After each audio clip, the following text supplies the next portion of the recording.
বলতেছেন রে বান্দা মুমিন ঈমান আনো 2 নম্বরে নেক আমল করো ঈমানটা কেমন দামি আমার নবীকে যখন ঈমানের দাওয়াত দেওয়ার জন্য আল্লাহ তাআলা বললেন বন্ধু হাবিব যান এবার মানুষের সামনে বের হয়ে যান মানুষের দুয়ারে দুয়ারে গিয়া আপনি আমার কালিমার দাওয়াতটা ঈমানের দাওয়াত দেওয়া শুরু করেন যখন আমার নবী ঈমানের দাওয়াত দেওয়ার দায়িত্বে বলেন ঘরের মধ্যে আমার নবী ঘুমাই না আমার নবী কান্নার আওয়াজ দিয়ে চোখের পানি ছেড়িয়া কান্না করে এবার নবী যখন কান্নার আওয়াজ দিয়েছেন পাশে ঘুমায়াছিলেন মা খাদিজাতুল কুবরা খাদিজাতুল কুবরা ডাক দেখায় ও নবী আপনি কেন কান্দেন এই রাতের বেলা না ঘুমাইয়া নবী ডাক দেখায় ও খাদিজা আমি নবী কেমনে ঘুমাই আল্লাহ আমার উপর একটা দায়িত্ব চাপায়া দিয়েছেন খাদিজা ডাক দেখায় নবী কি দায়িত্ব অর্পণ করেছেন নবী আমার ডাক দেখায় ও খাদিজা আল্লাহ তাআলা আমার উপরে নবুয়তের দায়িত্ব চাপায়া দিয়েছেন মানুষের সামনে দুয়ারে দুয়ারে মানুষের দুয়ারে দুয়ারে যাওয়ার পর মানুষের সামনে কালিমার দাওয়াত দেওয়ার জন্য দায়িত্ব অর্পণ করেছেন খাদিজা ডাক দেখায় ও নবী আমার আপনি কানবেন না যেই দাওয়াত দেওয়ার জন্য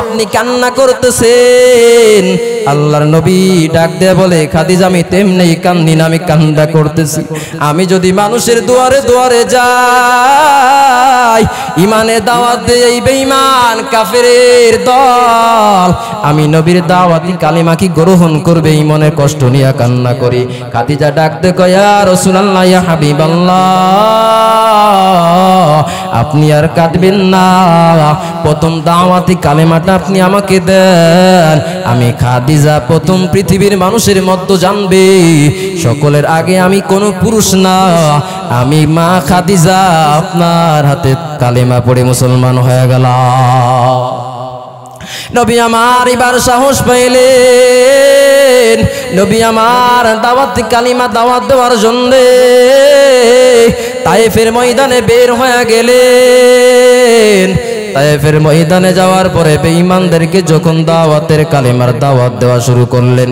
বেঈমানেরা ডাক দেয় কয় ও তায়েফের যুবকেরা দেখ এই যে মোহাম্মদ আসছে মক্কার থেকে মদিনার থেকে মোহাম্মদ পাগল আসছে ওরে সবাই পিটা ওরে রশিনিয়া টানি করে সবাই পাথর ছুড়িয়া মার আমার নবীর গায়ে পাথর ছুড়িয়া মারে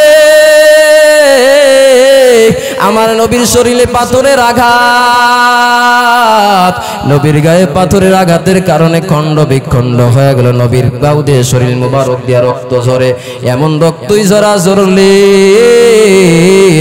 মাথা থেকে রক্ত পড়ায়া পড়ায়া নবীজির পা মুবারকের মধ্যে ঢুকিয়া গেল রে বাবা পার মধ্যে রক্ত ঢুকার পার নবীজির পায়ের সাথে জুতাটার সাথে পায়ের সাথে আটকায়া গেছেন জুতা খোলার চেষ্টা করেন কিন্তু জুতা খোলা যায় না পায়ে রক্তের সাথে এমন ভাবে আটকায়া গিয়েছেন নবীর পা এমন ভাবে লটকায়া গেছেন নবী যায়েদকে ডাক দেখায় ও যায়েদ আমার পাও থেকে দেখো রে বাবা একটু এই জুতাটা খোলা যায় কিনা যখন যায়েদ পাও থেকে টান মারছেন নবীর এমন কষ্ট হয়েছে আমার নবী ডাক দেখায় ও যায়েদ আর একবার যদি টান মারো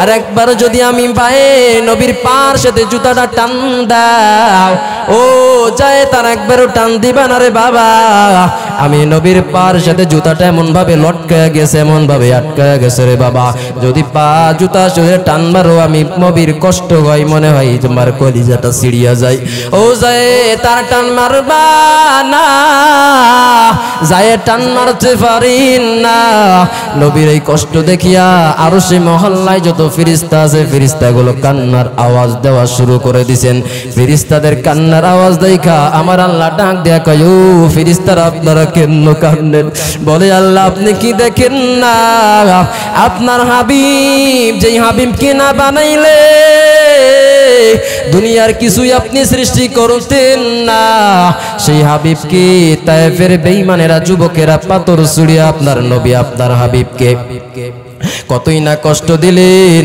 পার মধ্যে জুতা আটকে যায়, আপনার বন্ধু কষ্টে সহ্য করতে পারে না।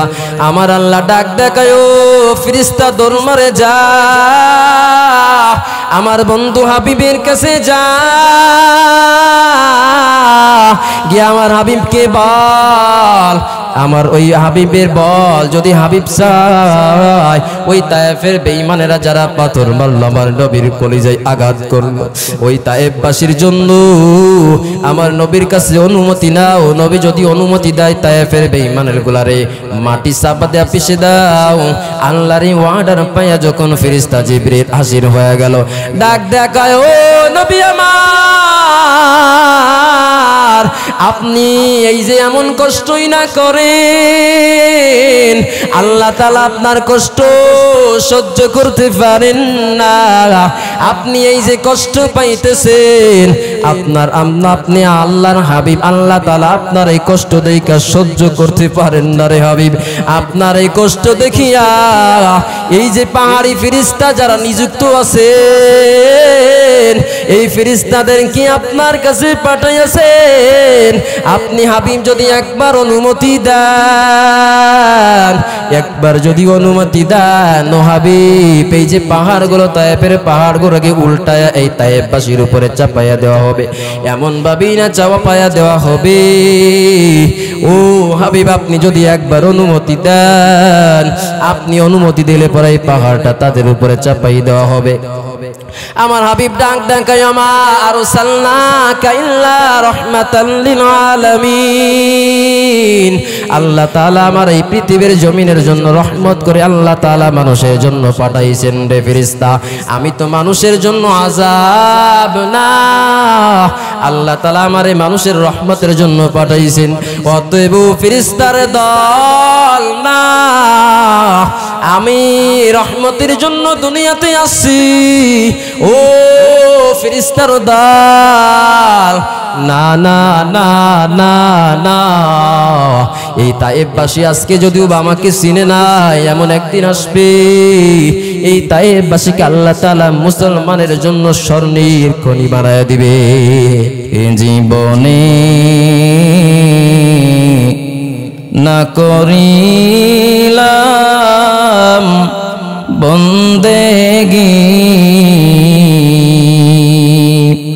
গুনাহ করে কাটাইলাম জিন্দেগি, গুনাহ করে কাটাইলাম জিন্দেগি। তওবা করে আবার তওবা ভাঙ্গিয়া, তওবা করে আবার তওবা ভাঙ্গিলাম, অবশেষে খাঁটি তওবা করিলাম, এসে খাঁটি তওবা করিলাম। সকলেরই দরজা হইতে মাওলা ফিরিয়া, আপনার রোজায় রইলাম পড়িয়া, আপনার রোজায় রইলাম পড়িয়া। আপনি যদি মাফ না করেন আপনার বান্দারে, আপনি যদি মাফ না করেন আপনার বান্দারে, বলে না আপনার বান্দা যাইবে কার কাছে, বলে না আপনার বান্দা যাইবে কার কাছে আদর করিয়া মানুষ আল্লাহ বানায়া কেমনে দিবা জাহান্নামে ফেলিয়া কেমনে দিবা জাহান্নামে ফেলিয়া একটুখানি চিন্তা করে দেখো ওই জাহান্নামের আগুনের মধ্যে যদি আল্লাহ ফেলিয়া দেয় এরে নবীর উম্মত তুই জাহান্নামের আযাব সইতে পারবো না রে বাবা এই জন্যই তো আল্লাহর কাছে কাঁদো রে মুমিন আয় আল্লাহ গুনাহ নিয়ে আপনার কাছে যাইতে চাই না মেহেরবানি করে আল্লাহ নেক আমলটা বেশি বেশি করার তৌফিক দিয়া দেন দুনিয়ার মধ্যে আমরা অনেকেই দোয়া করে আল্লাহ দুনিয়াতে আপনি আমাকে কাঁদায় নেন তবে আখিরাতে আপনি আমারে জান্নাত দিয়া দেন কিন্তু রে মুমিন কেমনে দোয়া করবেন কেমনে দোয়া করবেন আল্লাহ তাআলা সেই দোয়া শিখাইতেছেন রব্বানা আতিনা ফিদ দুনিয়া হাসানাতাও ওয়া ফিল আখিরাতি হাসানা ওয়া কিনা আযাবান নার আয় আল্লাহ দুনিয়াতেও আমি আপনার কাছে রহমতের আশা করি রে আল্লাহ আয় আল্লাহ আখিরাতেও আপনার কাছে রহমতের আশা করি আল্লাহ মেহেরবানি করে দুনিয়াতেও কল্যাণ দান করে দেন আয় আল্লাহ আখিরাতেও কল্যাণ দান করে দেন এইভাবে আল্লাহর কাছে যদি মাফ চাইতে পারো আল্লাহ তাআলা দুনিয়া আখিরাতে অবশ্যই আপনাকে কল্যাণ দান করবেন এরে মুমিন আল্লাহ তাআলা কেন পাঠাইছেন রে বান্দা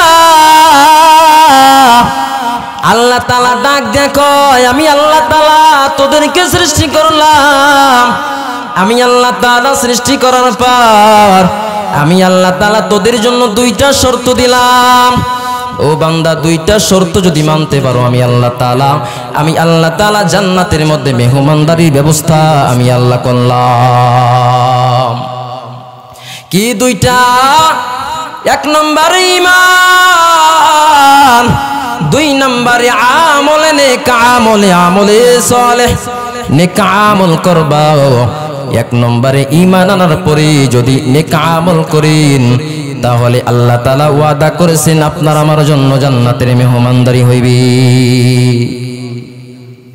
আল্লাহ তাআলা বলেন ঈমান এইটা বান্দা তোমারে সহজভাবে দিলাম সহজভাবে দেওয়ার কারণে আমি আল্লাহ তাআলা এই যে আপনারে মুসলমানের ঘরে পাঠাইছেন এই জন্য মুসলমানের কোনো দাম নাই হিন্দুর ঘরে যারা আছে ওরা তো হিন্দু ওরা আল্লাহর কোনো দিনের মধ্যে নাই যারা খ্রিস্টানের মধ্যে আছে খ্রিস্টানের দল আল্লাহর দলের মধ্যে নাই যারা ইহুদি দলের মধ্যে আছে ওরা আল্লাহর দলের মধ্যে নাই আল্লাহ বলেছেন ইন্নাদ দীনা ইনদাল্লাহিল ইসলাম দুনিয়ার মধ্যে যত ধর্ম আছে কোন ধর্মই আমি আল্লাহর না আমি আল্লাহর ধর্ম হলেন ইসলাম আমি আল্লাহর ধর্ম হলো ইসলাম অতএব ইসলাম ধর্মের মধ্যে যারা আছো এরা হলো হিজবুল্লাহ আমি আল্লাহর দল আমি আল্লাহর দল ব্যতীত যারা অন্য দলে থাকবে অন্য ধর্মে থাকবে তারা আমি আল্লাহর দলের মধ্যে নাই আমরা যারা আল্লাহর দলের মধ্যে আছি রে মুসলমান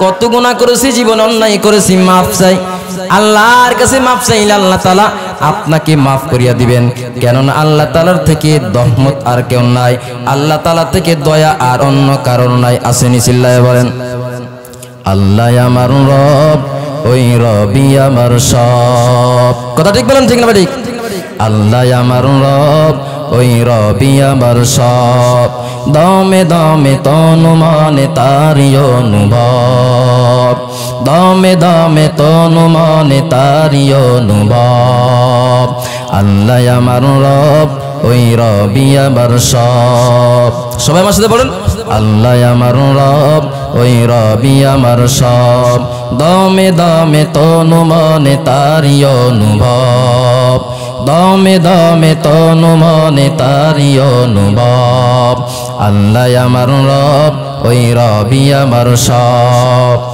তোমার দুনিয়াতে আমি যেদিকে তাকাই অতই নিয়ামতে ডুবে আছি সবাই। তোমার দুনিয়াতে আমি যেদিকে তাকাই অতই নিয়ামতে ডুবে আছি সবাই। বাকবাকালির তসবিহ রবে তসবিহ কল রব, তসবিহ কল রব। আল্লাহ আমার রব, ওই রবি আমার সব। আল্লাহ আমার রব, ওই রবি আমার সব। দমে দমে তনু মনে তারি অনুভব, দমে দমে তনু মনে তারি অনুভব। কথা ঠিক না বেঠিক চিল্লায় বলেন? তাহলে কার সব থেকে রহমত চিল্লায় বলেন? আল্লাহ হলে রহমত, দুনিয়াতে আর কেউ রহমত না। যদিও আমরা ভাবি মা মনে হয় আমার আপন, বাবা মনে হয় আমার আপন, বোন মনে হয় আমার আপন, ভাই মনে হয় আমার আপন, আসলে এগুলো আপন না, বরং দুনিয়াতে সবাই স্বার্থের জন্য পিছনে ঘোরে। চেয়ারম্যান সাহেব, চেয়ারম্যানের পিছনে মানুষের অভাব নাই, অথচ চেয়ারম্যানই যখন শেষ, এখন দেখবেন পিছনে যেইগুলা ঘরে এখন বাড়িতে ঘুমায়। চেয়ারম্যান সাহেব জেলখানায় আর বাটপার গুলো বাড়িতে লেপে নাকে শস্য তেল দিয়ে ঘুমায়। আছে না নাই? প্রধানমন্ত্রীর পিছনে মানুষের অভাব নাই, এখন প্রধানমন্ত্রী নাই, দুনিয়া থেকে পালাইছে, দেখবেন বাটকার গুলো গড়তে লোকাইছে। আসলে বোঝা গেল দুনিয়াতে কেউ আপন না, আপন যদি হয় একমাত্র আপন হলেন আমার আল্লাহ। দুনিয়াতে মা ডাকিয়া বলে, সন্তান তুমি আমার আপন, ও সন্তান তুমি আমার আপন। কিন্তু দেখবেন সন্তানের চাকরি যখন শেষ, দেখবেন এখন মা কয় তুই আমার অভাব পূরণ করতে পারলি না, বাবা ডাক দেয়া কয় ও সন্তান তুমি আমার আপন, সব থেকে মহব্বতের সন্তান। যখন বাবার অভাব পূরণ করতে পারবেন না, বাবা বলবে তোর মতো সন্তান আমার প্রয়োজন নাই। বিবি ডাক দেয়া কয় ও স্বামী আমার, আপনি আমার কাছে মহব্বত, আপনি যদি এক রাত আমার কাছে না থাকেন আমি রাত্রেবেলা ঘুমাইতে পারি না। এ বাবা দেখবেন ওই স্বামী যখন দুনিয়া থেকে বিদায় হয়ে যাইবি, মা দেখবেন ওই বিবি স্ত্রী ডাক দেখায় ও পাড়া প্রতিবেশী কে আসরে যুবক, তাড়াতাড়ি জলদি করে আমার স্বামীকে ঘর থেকে বের করিয়া দাও। এখন দেখবে স্বামীও তার কাছে কোনো আপন না। যেই মার জন্য পাগল মা মারা যাবার সাথে সাথে বলে লাশটাকে ঘর থেকে বের করে দাও, অতএব বোঝা গেল আসলে কেউ আপন না। আপন যদি হয় একমাত্র আপন হলেন আমার আল্লাহ। এই সুন্দর ফুল সুন্দর ফল মিঠা নদীর পানি, খোদা তোমার মেহেরবানি। এই সুন্দর ফুল সুন্দর ফল মিঠা নদীর পানি, খোদা তোমার মেহেরবানি। চিল্লায় বলেন কথা ঠিক না বেঠি? মেহেরবানি হলেন একমাত্র কে? একটু আওয়াজ দিয়ে বলেন মেহেরবানি কে? আল্লাহ হলেন মেহেরবান। এরে বান্দা, অথচ দুনিয়ার মধ্যে কতজনের কাছে আমরা হাত পাতি, আসলে কেউ আপন না। অনেক সময় আপনার হাত পাতি ভাই একটু অভাবে পড়ছে, আমার কিছু অর্থ দাও, টাকা দাও। আসলে দেখবেন টাকা যদি দিতে পারেন সে আপনার কাছে ভালো, টাকা না দিতে পারলে দেখবেন তার কাছে আপনি ভালো না। বর্তমান তেমন হয়েছে, বর্তমান ধার কেউ দেয় না। কেন ধার দিবি? ধার দিলেই তো বিপদ। ধার দিয়েছি বান্দা আয় আয়, নাও ধার লাগবে, নাও ধারটা নিয়ে যাও, তোমার বিপদ থেকে উদ্ধার হও। বিপদ থেকে যখন উদ্ধার হয়েছি, এ বান্দা কি ব্যাপার আমার ধারের টাকাটা কেন দাও না? যখন ধারে টাকা নেওয়ার প্রয়োজন ছিল তখন দেখবেন পিছনে পিছনে ঘুরছে। এখন ধার যখন শোধ করার সময় হয়েছি, এখন দেখবেন বাটপারে আর আজমরে খুঁজে পাওয়া যায় না। ধার যখন দরকার দৌড়াইছে, এই ভাই আমারে কিছু ধার দান, বড় বিপদ। এখন যখন বিপদ উদ্ধার হয়ে গেছে, বান্দার কাছে টাকা চাইলে পারে বান্দা আমার দেখলে পারে ডান বাই তাকায়া অন্যদিকে চলে যায়, আমার দেখলে পারে না দেখার ভান করে, মনে করে আমার জীবনে দেখি নাই। অথচ যেই সময় টাকার প্রয়োজন দরকার তখন আমার পিছনে ঘুরঘুর করে ঘুরেছে। এই জন্যই তো বলতেছি দুনিয়াতে কেউ আপন না রে বাবা, আপন হলেন একমাত্র আমার আল্লাহ। অতএব আল্লাহর কাছে চাও, আল্লাহর কাছে চাইতে দেরি আছে, আল্লাহ আপনারে দিতে মোটেও দেরি করবে না। এ ভাই যেই কথা বলতেছিলাম, আল্লাহ তাআলা বলেছেন রে বান্দা মুমিন ঈমান আনো, 2 নম্বরে নেক আমল করো। ইমানটা কেমন দামি, আমার নবীকে যখন ইমানের দাওয়াত দেওয়ার জন্য আল্লাহ তাআলা বললেন বন্ধু হাবিব যান, এবার মানুষের সামনে বের হয়ে যান, মানুষের দুয়ারে দুয়ারে গিয়া আপনি আমার কালিমার দাওয়াতটা ইমানের দাওয়াত দেওয়া শুরু করেন। যখন আমার নবী ইমানের দাওয়াত দেওয়ার দায়িত্বে পারেন, ঘরের মধ্যে আমার নবী ঘুমাই না, আমার নবী কান্নার আওয়াজ দিয়ে চোখের পানি ছেড়িয়া কান্না করে। এবার নবী যখন কান্নার আওয়াজ দিয়েছেন, পাশে ঘুমায়াছিলেন মা খাদিজাতুল কুবরা।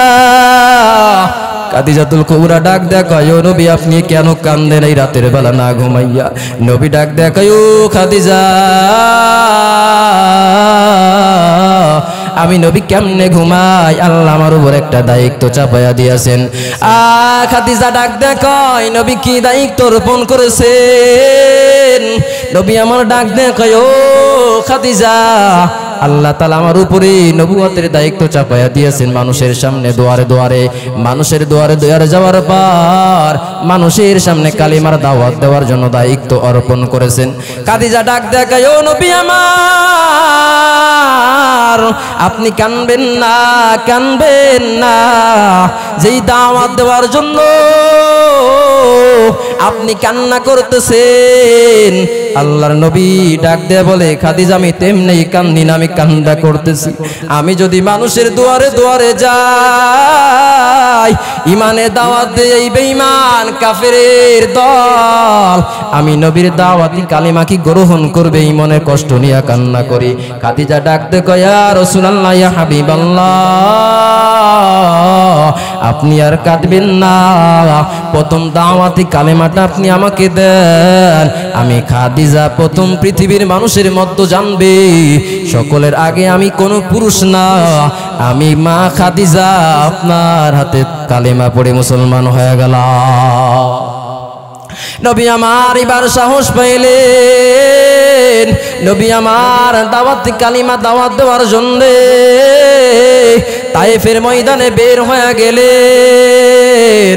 তায়েফের ময়দানে যাওয়ার পরে বেঈমানদেরকে যখন দাওয়াতের কালিমার দাওয়াত দেওয়া শুরু করলেন, বেঈমানেরা ডাক দেয় কয়, ও তায়েফের যুবকেরা দেখ, এই যে মোহাম্মদ আসছে মক্কার থেকে, মদিনার থেকে মোহাম্মদ পাগল আসছে, ওরে সবাই পিটা, ওরে রশিনিয়া টানি করে সবাই পাথর ছুড়িয়া মার, আমার নবীর গায়ে পাথর ছুড়িয়া মারে,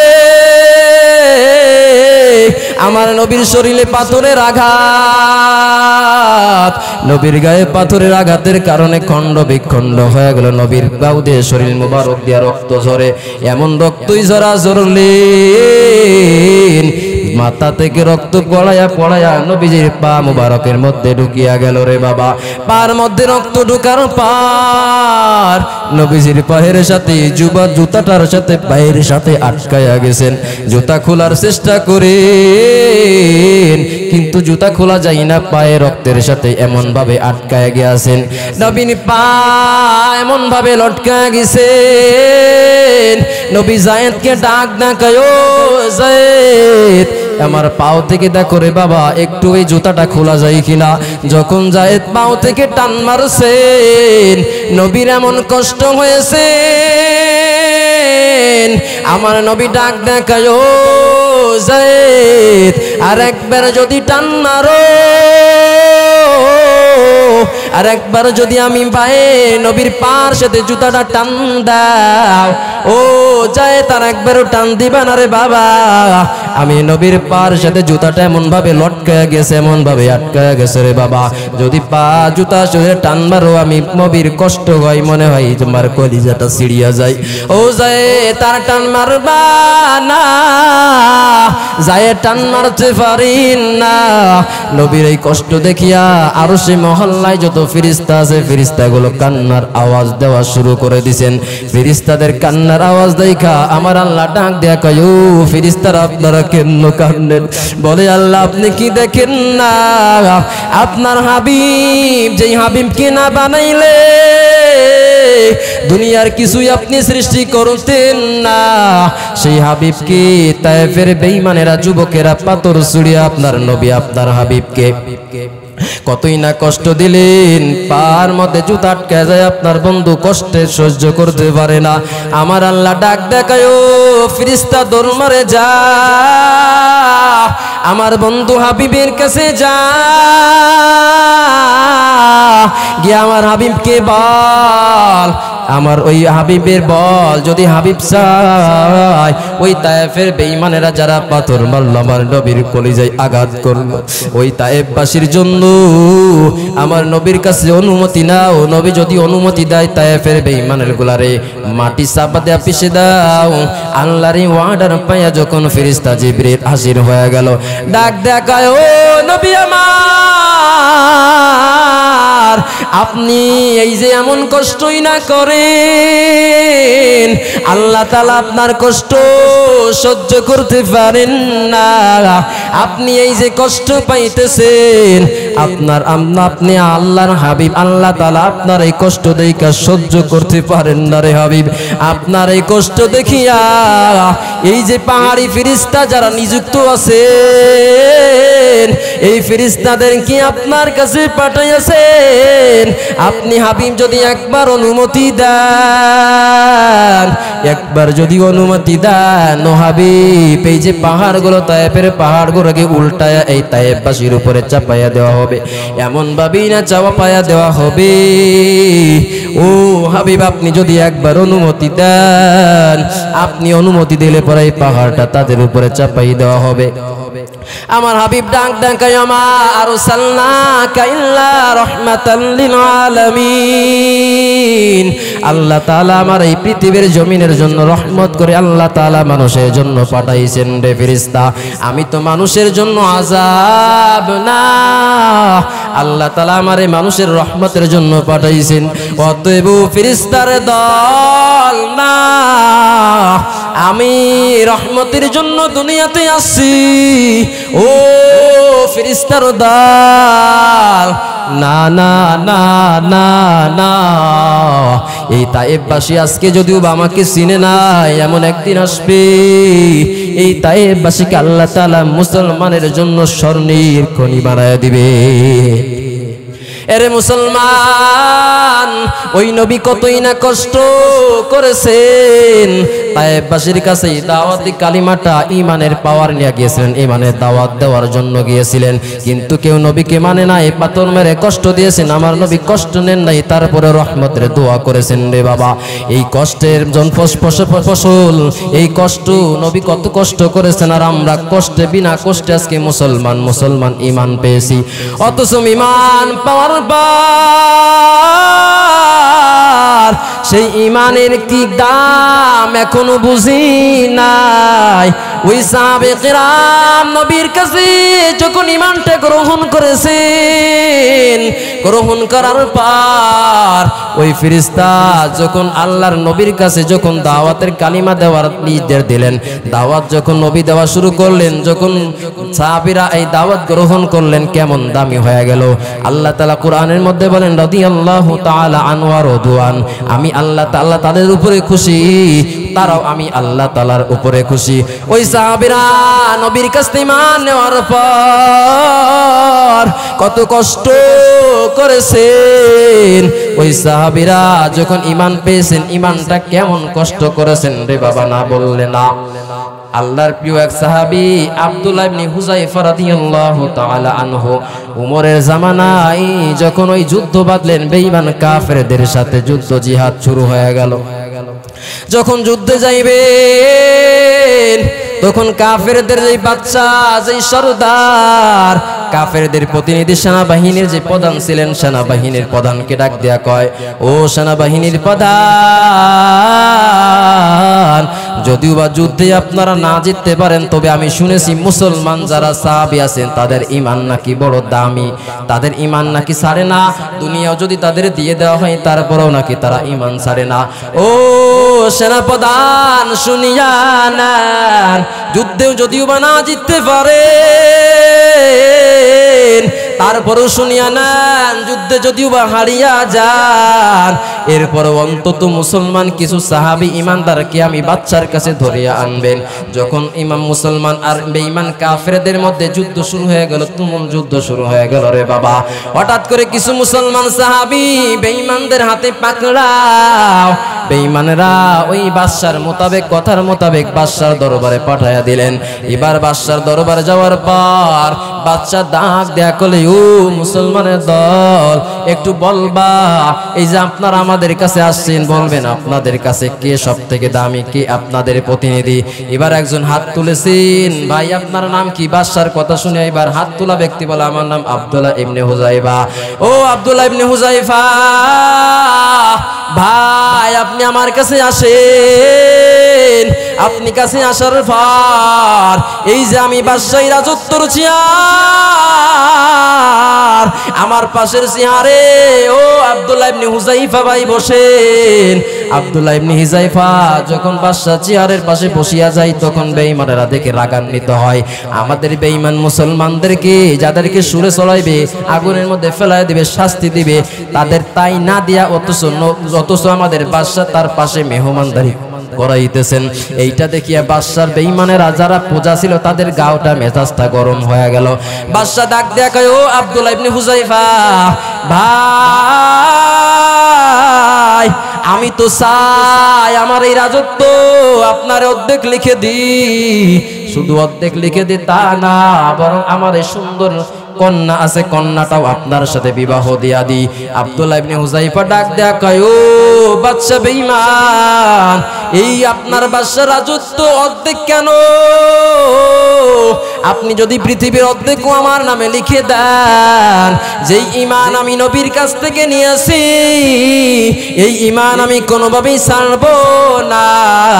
অতএব বাদশা, আপনি যতই আমাকে অফার দেন, যতই লোভ দেন, লালসা দেন, আমি ঈমান ছাড়ব না রে বাবা। বাদশা শোনার পরে বলে, ডাক দেয়া কয়, ও প্রহরীরা কে আছো, যাও, যেহেতু এ সুন্দর কথাই দাওয়াত নিল না, অবশ্যই যা ওকে নিয়ে জেলখানায় আটকায় রাখো। জেলখানায় আটকায় রাখবা এবং 7 দিনের খাইতে দিবা না, কিছু খাইতে যাবা না, এবং একটা ডাক্তার রেখে দিলেন। ডাক্তার রাখার পর ও ডাক্তার আপনার কাজ, তখন দেখবেন আব্দুল্লাহ ইবনে হুযায়ফার প্রায় মৃত্যু সজ্জায় হয়ে গেছে, না খাইলে আর না তখন ওকে খাবার দেওয়া হইবে। যখন এইভাবে 1 সপ্তাহ হয়ে গেল, আব্দুল্লাহ ইবনে হুযায়ফার দরজা আটকায়া, জানলা আটকায়া একটা আবদ্ধ ঘরের মধ্যে রেখে দিলেন। আব্দুল্লাহ ইবনে হুযায়ফা 1 দিন নাই, 2 দিন নাই, 3 দিন নাই, 5 দিন না, 1 সপ্তাহ 10 দিন যখন না খাওয়ার পরে বিছনার পাতি হয়ে গেছেন, একবারে শুকায়া গেছেন, গায়ে কোনো বল নাই। এবার ডাক্তার হাতের নাড়িটা ধরিয়া দেখেন, এই আব্দুল্লাহ ইবনে হুযায়ফারে যদি খাতে না দেওয়া হয়, এই আব্দুল্লাহ ইবনে হুযায়ফা আর দুনিয়াতে থাকা মনে হয় সম্ভব না।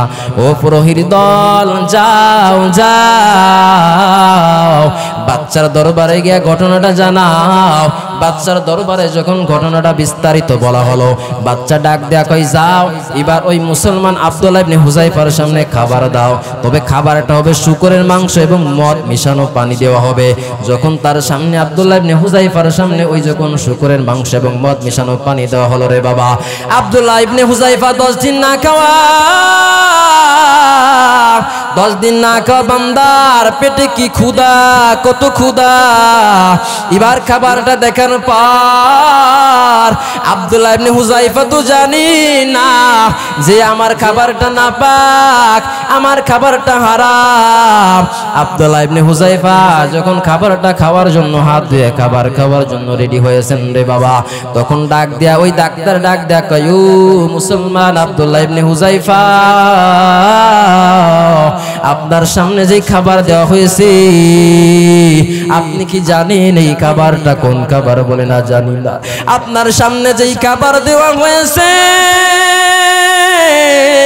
এই খাবারটা শূকরের মাংস, এবং যেই পানি দেওয়া হয়েছে এই পানিটা হলো মদ মিশানো পানি, নাপাক পানি। আব্দুল্লাহ ইবনে হুযায়ফা খাবারটা টান মারে ফালায়া দিছেন, যদি না খাইতে খাইতো আমার মৃত্যু চলিয়া যায়, যদি আমার জীবনটাও এখানে ধ্বংস হয়ে যায়, এরপরও আমি এই হারাম খাবারের মুখ লাগাইব না। অথচ আমরা মুসলমান কত হারাম খাইলাম, কত সুদ খাইলাম, কত ঘুষ খাইলাম, কত নাপাক খাবার খাইলাম। এরে মুসলমান চিন্তা করিয়া দেখবেন এই হারাম খাবার ভক্ষণকারী আল্লাহ নবী বলছেন জান্নাতের দরজাও যাইতে পারবে না। অতএব কুমিল্লার মুসলমান চিন্তা করিয়া বালিশের সাথে মাথাটা লাগায় একটু চিন্তা করবেন কোন অক্তর খাবারটা আমার হালাল হইতেছেন রে বাবা, কোন অঙ্কের খাবারটা আমার হালাল হইতেছেন, কোন কামাই রুজিটা আমার শস্য হইতেছেন, আমার হালাল হইতেছেন। বিবিতে ডাক দেখায় আজকের ঈদের সময়, ও স্বামী আমার, আপনার কাছে আমি যদি বেনারসি শাড়ি না পাই, যদি ওই ইন্ডিয়া কলকাতার শাড়ি না পাই, ও স্বামী শুনিয়া না, আপনার সাথে আমি আর ঘর সংসার করব না। যখন এই স্বামীর উপরে চাপ দেয়, সন্তান এসে ডাক দেখায়, বাবা অমুক মার্কেটে নিউ মার্কেটের জামা যদি আপনি আমারে না দেন আমি ঈদের মাঠে নামাজে যাইব না। এবার মেয়ে এসে ডাক দেয়, আমার অমুক পাখি জামা না দিলে পারে বাবা আমি ঈদ করব না। বাবা এসে ডাক দেয়, কে বাবা সুন্দর একটা 1000 টাকা দামের লুঙ্গি দাও। মা এসে ডাক দেখায়, বাবা আমার একটা সুন্দর দামের 5000 টাকা দামের শাড়ি দিবা।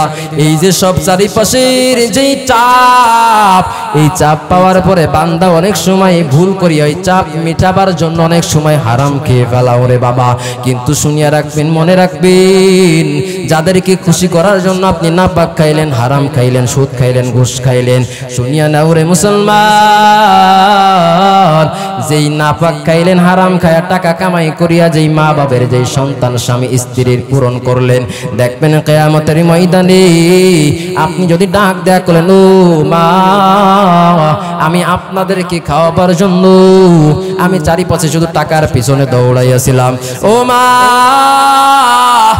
আপনার সন্তান একটা নেকির কারণে জান্নাতে যাইতে পারে না, মা মেহেরবানি করে একটা নেকি দিবেন। মা ডাক দিয়া কয়, ও সন্তান দুনিয়ার জমিনে তো আমার কোনো বিবাহই হয় নাই, আমার সামনে আমার সন্তান আসলো কোথা থেকে? যখন আপনি মায়ের কাছে পাইবেন না, বাবার কাছে যাইবেন, বাবা আপনার আজকে আদরের সন্তান জাহান্নামে চলে যায়, একটা নেকির কারণ একটা নেকি দান। দেখবেন ওখানে আপনার বাবা ডাক দেয়া কইবে, দুনিয়াতে আমার কোনো বিবাহই করি নাই, তাহলে আপনার সন্তান আসলো কোথা থেকে? বাবা ওখান থেকে তাড়া দিবেন, আপনি সন্তানের কাছে যাইবেন, ও সন্তান তোমাদেরকে আমি ঢাকার শহরে পড়াইলাম, খুলনার পড়াইলাম, আমি কত দামি ভার্সিটিতে পড়াইলাম, এই যে ভার্সিটির যে টাকা, এই টাকা দেওয়ার জন্য আমি কত কষ্ট করেছি, রোদে পড়েছি, বৃষ্টিতে পেরেছি, আমি নিজে রিক্সায় চলি নাই টাকা বাঁচাবার জন্য। ও সন্তান নেক আমল আমি করতে পারি নাই একমাত্র তোমাদের অভাব পূরণ করার জন্য।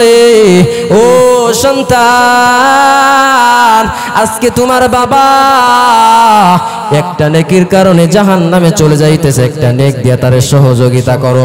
সন্তান ডাক দেয়া কইবি, আমার দুনিয়াতে কোনো বাবা ছিল না, তো আমি ভার্সিটিতেও পড়ি নাই, আমার কোনো বাবা নাই, আমি নেক দিতে পারবো না। আর ওই বান্দা চলে যাইবি, এবার মেয়ের কাছে চলে যাইবি, ও মেয়ে তোমার জন্য কত কষ্ট করেছিলাম, তুমি যাতে দামি জায়গায় তোমাকে বিবাহ দিতে পারি, যার কারণে আমি অনেক অনুষ্ঠান করেছিলাম, টাকা খরচ করতে পেরেছিলাম।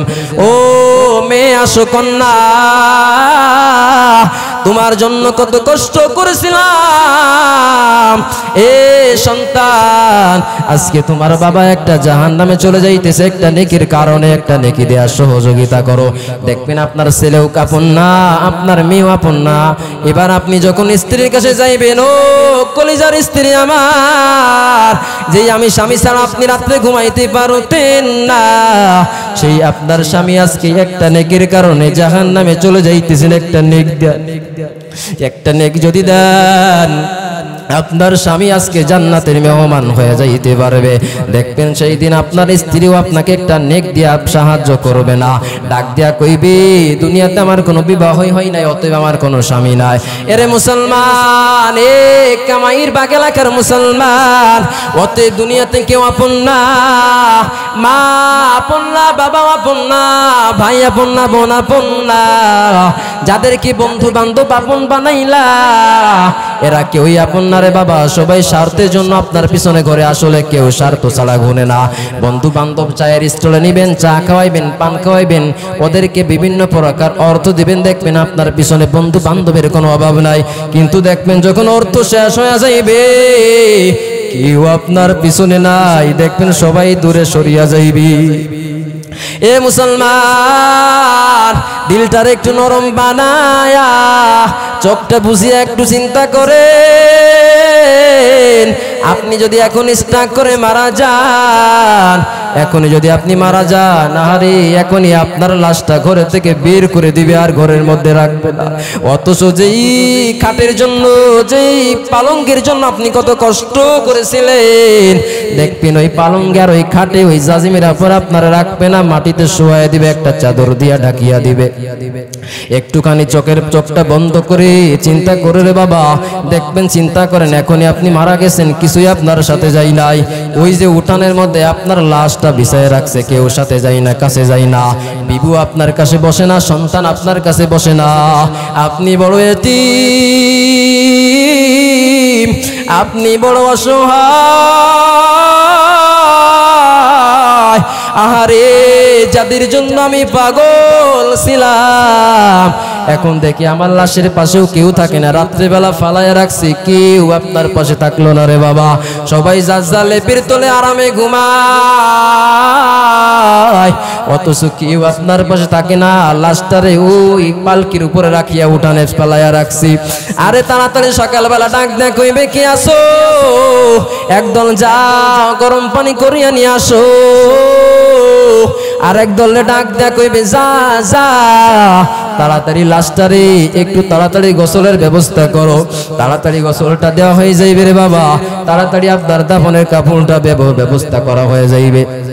জানাজায় যখন দাঁড়ায় যাইবে, মুর্দা মনে করবে, চিন্তা করবে, মনে হয় আমার আপনজন এই কয়জন মনে হয় আমার সাথে কবরে যাইবে। যখন জানাজা শেষ হয়ে যাইবে, কিছু লোক যখন জানাজা থেকে বিদায়, মুর্দা চিন্তা করবে, মনে হয় এই বাদবাকি মানুষগুলো আমার সাথে যাবে। কিছুক্ষণ যাওয়ার পরে যখন কবরস্থানে নিয়ে যাইবে, হঠাৎ লাভ দিয়া দেখবেন তিনজন মানুষ কবরের মধ্যে নামিয়া যাইবে। সন্তান নামবে, আত্মীয় স্বজন নামবে, চিন্তা করবে, আরে দুনিয়াতে কেউ মনে হয় আপন না, মনে হয় আমার এই তিনজনই আমার আপন, মনে হয় সন্তানই আমার আপন। কিছুক্ষণ পরে যখন ট্রালির বাস দেওয়া হয়ে যাইবে, দুইজন লাভ দেওয়া উঠে যাইবে, একজন থাকবি। তখন চিন্তা করবে, আরে মনে করলাম তিনজনই মনে হয় আমার আপন, এই তিনজনই মনে হয় আমার সাথে কবরে থাকবে। আরে না না না, তিনজনই তো থাকলো না, বরং একজন আমার সাথে যাইবে, আমার সন্তান, কলিজার সন্তান মনে হয় যাইবে। কিছুক্ষণ পর যখন সন্তান উঠে যাইবে, চিন্তা করবে, আরে দুনিয়া কাদের জন্য আমি চিন্তা করলাম, কাদের জন্য নিজে না খায়া কত কষ্ট করে আমি রাত নাই দিন নাই কত নাইট ডিউটি দিয়া টাকা কামাই করে খাওয়াইলাম। আর এখন দেখি কেউ আমার আপন না,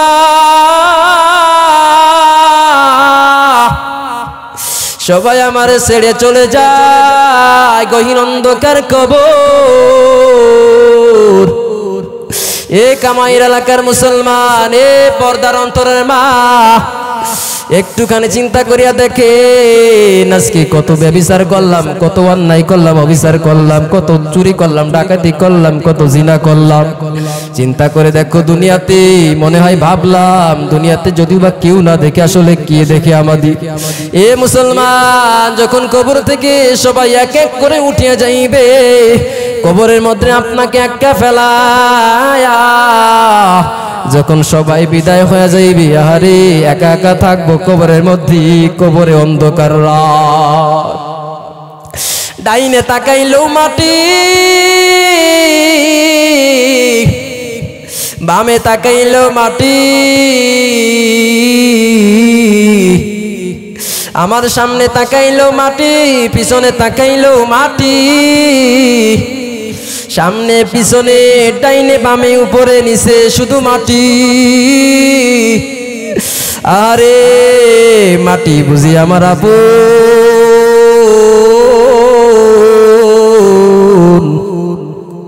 দুনিয়াতে কেউ আমার আপন হইল না, আজকে বুঝি আমার একাই বিদায় নেওয়া লাগবে। কবরে যাওয়ার পরে যদি বান্দা বৎকার হয়, ফেরেশতা সে ডাক দিবা মার রব্বুকা মান দীনুকা মান নাবিয়ুকা, জবাব দাও। যদি বৎকার হয় বলবে লা আদরি, আমি তো কিছুই জানি না, আমি কিছুই জানি না, কি বলবো কিছুই জানি না। যদি বৎকার হয়, গুনাহগার হয়, ডাক দেয়া বলবে কি বলবো,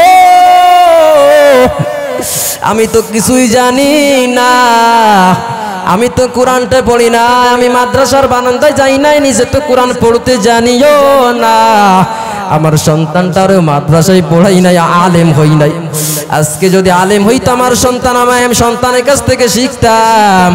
এ কামাইর এলাকার মুসলমান, চোখটা বুঝলে এখনই কেউ আপন না রে বাবা। যদি একটা সন্তান থাকে মাদ্রাসায় দিয়া দেও, ইলমে দিন শিখাও, তারে আলেম বানাও, হাফেজ বানাও, দুনিয়াতে কেউ আপন না। যখন সবাই কবরে মাটি দেয়া দূরে চলিয়া যাইবে, তখন আপনার আপনজন সন্তান যারা আছে যদি ইলমে দিন শিখে হাফেজে কোরআন হয়, দেখবেন আপনার কবরের পাশে বসিয়া সূরা ইয়াসিনের তেলাওয়াত, সূরা ফাতিহার তেলাওয়াত, সূরা আর রহমানের তেলাওয়াত করবে। সন্তান যখন কবরের পাশে দাঁড়ায়া দাঁড়ায়া এই কোরআন তেলাওয়াত করবে, আমার আল্লাহ তাআলা বলবে ওই বাবা কবরখানাকে জান্নাতের বাগান বানায় দাও। সুবহানাল্লাহ।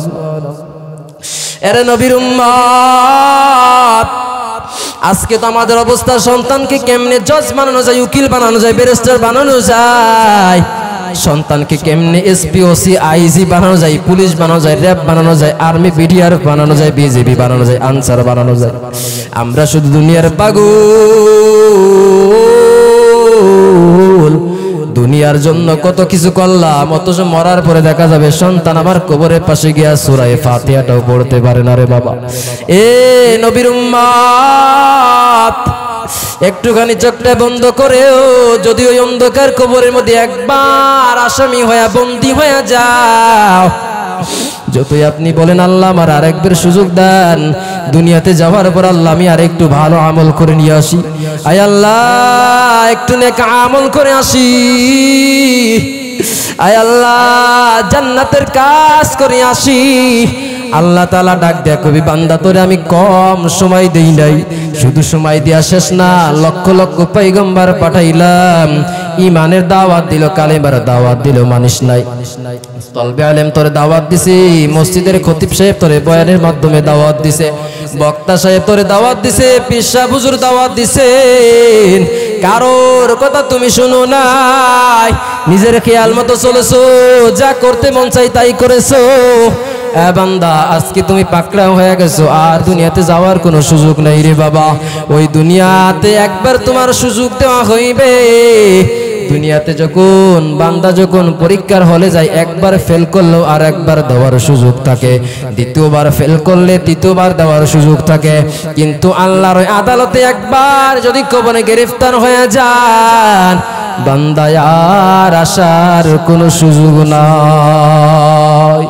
এই জন্য এ মুসলমান, একটু দিলটারে নরম বানায়া চোখটারে বুঝিয়ে একটু মনে মনে মুরাকাবা করো আল্লাহ এখন যদি আমি কবরের মধ্যে ঘুমাই আমার সঙ্গে কেউ যাইবে না সন্তান যাইবে না বিবি যাইবে না আমার মা বাবা কেউই যাইবে না আমার থাকা লাগবে তিনটা প্রশ্ন জবাব না দিতে পারলে ডান পাশের বাম পাশের মাটি এমন ভাবে চাপ মারবে গো ওই চাপ সইতে পারবো না 70 থেকে 99টা সাপ আপনার আমার কবরের মধ্যে ছাড়িয়া দিবে আরে কত রং বেরঙের বিষাক্ত বিচ্ছু আপনার আমার কবরের মধ্যে ছাড়িয়া দিবে কিভাবে সইব দুনিয়ার একটা সাপ দেখলে আমরা লাভ দিয়া দূরে পালাইয়া যাই অথচ 70 80টা 90টা 99টা সাপ কবরের মধ্যে যখন ঢুকায়া দিবি এ বান্দা কেমনে তুমি ওই সাপের মধ্যে থাকবা ওই সাপ একবার যদি দংশন করিয়া দেয় 70,000 গজ মাটির নিচে চলিয়া যাইবারে বাবা ওই এমন বিষাক্ত সাপ ওই সাপের বিষ যদি একবার জমিনে ফুৎকার দিয়ে ছাড়া হয় আল্লাহর নবী বলেন ও সাহাবীরা শুনিয়া না ওই জমিনের মধ্যে কোনোদিন ঘাস পাতা তরুলতা জমবে না এমন বিষাক্ত সাপ ওই বিষাক্ত সাপ কিয়ামত পর্যন্ত আপনাকে ধ্বংসন করতে থাকবে এরে মুসলমান এখনো সময় আছে নবী যে ঈমানের দাওয়াতের কালিমার দাওয়াত দিলেন ওই দাওয়াতটা মেনে নেন আজকে যে মুসলমান হয়েছেন আজকে মুসলমানের ঘরে জন্ম নেওয়ার কারণে আপনি মুসলমান কিন্তু কামেলে মুসলমান এখনো হইতে পারেন নাই এখনো নামাজটারে শুদ্ধভাবে পড়তে পারেন না রমজান মাসে রোজা রাখি না নেক আমল করি না সেহরি খাই না ইফতারি খাই না তারাবির নামাজ পড়ি না সারা দিন রমজান মাসে শুধু খাইয়া নিজের শরীরটারে মোটা তাজা বানাইতেছো এরে মুসলমান ওই মোটা তাজা শরীর নিয়ে যখন কবরে যাইবা কবরে তোমার মাটিতে তোমার শরীর খাইবি আর যদি নেক আমল করিয়া যদি আপনি নেক আমল করিয়া ঈমান নিয়া আমল নিয়া কবরে যাইতে পারেন আল্লাহ তাআলা আপনার কবরের মধ্যে যত দৃষ্টি যাইবে ততদূর পর্যন্ত আল্লাহ তাআলা আপনার কবরকে রিয়াদুল জান্নাহ বানায়া দিবেন যতদূর আপনার দৃষ্টি যাইবে আল্লাহ তাআলা আপনার কবরটাকে ততদূর পর্যন্ত আল্লাহ তাআলা সরায়া দিবেন জায়গা বানায়া দিবেন এরে বান্দা এই জন্য এখনো সময় আছে রে বাবা সময় থাকতে করো রে মন সময় গেলে আর সময় ফিরিবে না এখনো সময় আছে রে বাবা নামাজটারে 5 ওয়াক্ত আদায় বা জামাত আদায় করে নেন রমজান মাসের রোজাটা সুন্দরভাবে রাখেন যদি কিছু কোরআনের থেকে নাও পারেন মাদ্রাসার তলবে ইলম যারা আছে তাদের কাছে আসো তাদের কাছ থেকে জিজ্ঞাসা করে শিখি নাও রে বাবা মাদ্রাসার ছাত্রদেরকে ভালোবাসবেন তাদের মহব্বত করবেন আদর করবেন ভালোবাসবেন আল্লাহর নবী বলছেন যদি মাদ্রাসার ছাত্ররে মহব্বত করা হয় ওই মাদ্রাসার ছাত্ররে আল্লাহ তাআলা যখন কিয়ামতের ময়দানে জান্নাতে যাইতে বলবে ওই বান্দা যাইবে না না না আমি যেই বাড়িতে লজিং খাইলাম ওই বাড়ির বাড়িওয়ালারে না নিয়ে আমি জান্নাতে যাইব না যেই কাকি আম্মা আমারে রান্না করে খাওয়াইলো তারে না নিয়ে আমি জান্নাতে যাব না এইভাবে আপনারে আমারে সুপারিশ করা জান্নাতের মেহমান বানায় দিবে অথচ ওই অনেকে আছে মাদ্রাসার ছাত্র দেখলে নাক ঝেটকি দেয় অনেকে আছে মাদ্রাসার ছাত্র দেখলে দূর দূর করে তাড়ায়া দেয় এরে বাবা এখন বুঝবেন না ও মুসলমান এমন একদিন সময় আসবে বুঝবেন কিন্তু তখন বুঝে কাজে আসবে না এই জন্য বাবা কারা কারা রাজি আছো হাতটা তুলে একটু দেখায় দেন 5 ওয়াক্ত নামাজ বা জামাত এখন থেকে আদায় করবেন কে কে আছেন বাবা রোজা রাখ রমজান মাসে রোজা রাখবেন কে কে আছেন রে বাবা এই যুবকরা দাড়িটারে লম্বা করিয়া রাখবেন এ বাবা যুবক আজকে দাড়িটা রাখো না কেন যদি বলি ও যুবক ভাই কেন দাড়িটারে লম্বা করেন না বলে দাড়ি লম্বা করলে স্ত্রী ভালো হয় না স্ত্রীকে খুশি করার জন্য আপনি এই যে ব্যস্ত হয়ে গেছেন মুখে জবানে দাড়িটা রাখলেন না এরে বাবা শুরুতেই বলেছি স্ত্রী আপনার কাছে আসবে না এই জন্যই মাহফিল থেকে ওয়াদা করেন যতদিন বাঁচবেন নবীর সুন্নাত মোতাবেক চলবেন ঈমান ও আমল নিয়ে কবরে যাওয়ার চেষ্টা করবেন আল্লাহ তাআলা আমাদের সবাইকে কবুল করুক চিল্লায় বলেন আমিন।